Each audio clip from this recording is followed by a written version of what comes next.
नमस्कार. कधी झालंय असं?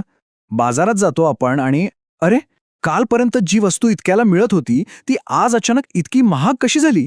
डोक्याला हात लावण्याची वेळ येते नाही का? यामागे ना खूप कारणं असतात. पण आज आपण अशा दोन अदृश्य गोष्टींबद्दल बोलणार आहोत जे आपल्या खिशाला थेट कात्री लावतात. त्या म्हणजे नफेबाजी आणि चोरटा व्यापार. बरोबर ना. हा प्रश्न आपल्या सगळ्यांच्या मनात कधी ना कधी येतोच. मग ती भाजी असो किंवा महिन्याचा किराणा. अचानक भाव वाढले की आपलं अख्खं बजेटच कोलमडतं. पण असं का होतं? या दरवाढीच्या मागे नक्की दडले तरी काय?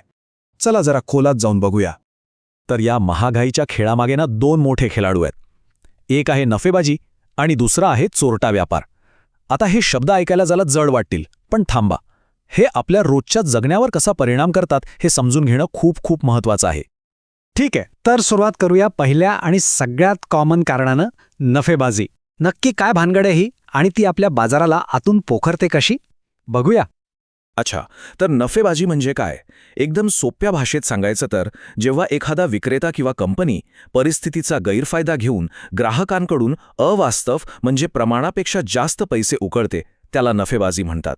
हा एक प्रकारे आयता पैसा मिळवण्याचा मार्ग आहे आणि हाच पैसा हळूहळू आपल्या समाजाला आतून भ्रष्ट करतो. पण इथे एक मोठा प्रश्न उभा राहतो. या लोकांना अशी संधी मिळतेच कशी? म्हणजे बाजारात असं काय चुकीचं घडतंय की हे शक्य होतं? आता बघा, हे जे घटक दिसतात ना, हे खूप इंटरेस्टिंग आहेत. कारण हे एकटं दुकटं काम करत नाहीत. विचार करा, काही मोठ्या कंपन्यांची बाजारावर मक्तेदारी आहे. त्यातच काही लोक साठेबाजी आणि काळा बाजार करत आहेत. बाजारपेठा कमकुवत आहेत आणि सगळ्यात महत्त्वाचं, किमतींवर सरकारचं नियंत्रण नाहीये. हे सगळं जेव्हा एकत्र येतं तेव्हा नफेबाजीसाठी एक परफेक्ट स्टॉर्म तयार होतो, म्हणजे एकदम अनुकूल परिस्थिती. आणि मग काय होतं? याची एक साखळीच तयार होते. सुरुवात होते अनियंत्रित दरवाढीने, त्यातून वाढते महागाई, जी सामान्य माणसाच्या पगाराला किंवा उत्पन्नाला अक्षरशः गिळून टाकते. आणि या साखळीचा शेवट कुठे होतो? तर आर्थिक विषमता, गरिबी आणि वाढत्या गुन्हेगारीत. बघा किती गंभीर परिणाम आहेत याचे. बरं, ही झाली नफेबाजीची गोष्ट. आता वळूया दुसऱ्या मोठ्या धोक्याकडे. असा धोका जो आपल्या देशाच्या अर्थव्यवस्थेला आतून पोखरतो, आणि तो म्हणजे चोरटा व्यापार. तर हा चोरटा व्यापार म्हणजे नेमकं काय? अगदी सोपं आहे. कोणताही टॅक्स न भरता चोरून मारून बाहेरच्या देशातून माल देशात आणणे. याला देशविरोधी का म्हणतात माहितीये? कारण यामुळे आपल्या देशातले जे छोटे मोठे उद्योग आहेत, जे प्रामाणिकपणे टॅक्स भरतात, लोकांना नोकऱ्या देतात, त्यांचं प्रचंड नुकसान होतं. आणि याचे परिणाम पण एका मागोमाग एक होत आहेत, अगदी डॉमिनोज इफेक्टसारखे. आधी आपल्या देशातले उद्योगधंदे बंद पडायला लागतात, मग आपल्या स्थानिक बाजारपेठांचं कंबरडं मोडतं. याचा थेट फटका आपल्या राष्ट्रीय अर्थव्यवस्थेला बसतो. आणि सगळ्यात वाईट म्हणजे आपलं जे मौल्यवान परकीय चलन आहे ते अशा अनावश्यक वस्तूंवर वाया जातं. म्हणूनच एक गोष्ट इथे अगदी स्पष्टपणे समजून घ्या. हा काही साधासुद्धा गुन्हा नाही. हा एक देशविरोधी आर्थिक गुन्हा आहे. हे वाक्यच या समस्येची गंभीरता सांगायला पुरेसं आहे. ठीक आहे, तर आत्तापर्यंत आपण पाहिलं की या दोन्ही समस्या किती गंभीर आहेत.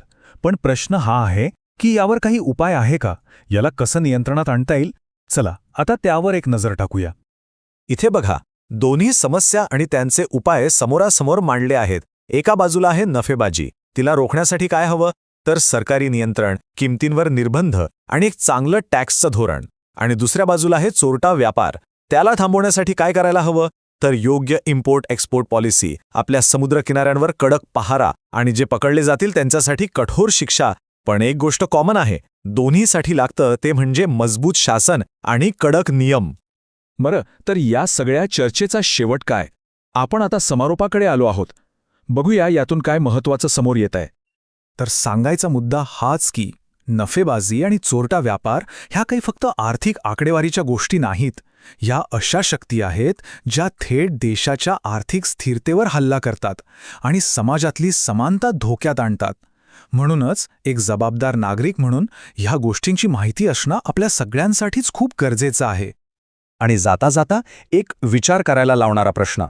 विचार करा, जर आपण सगळ्यांनी एकत्र येऊन ठरवलं की चोरट्या व्यापारातून आलेल्या वस्तू विकतच घ्यायच्या नाहीत, म्हणजे त्यावर एक सामाजिक बहिष्कार टाकला, तर बदलाच्या दिशेने हे एक मोठं पाऊल ठरू शकेल का? यावर नक्की विचार करा.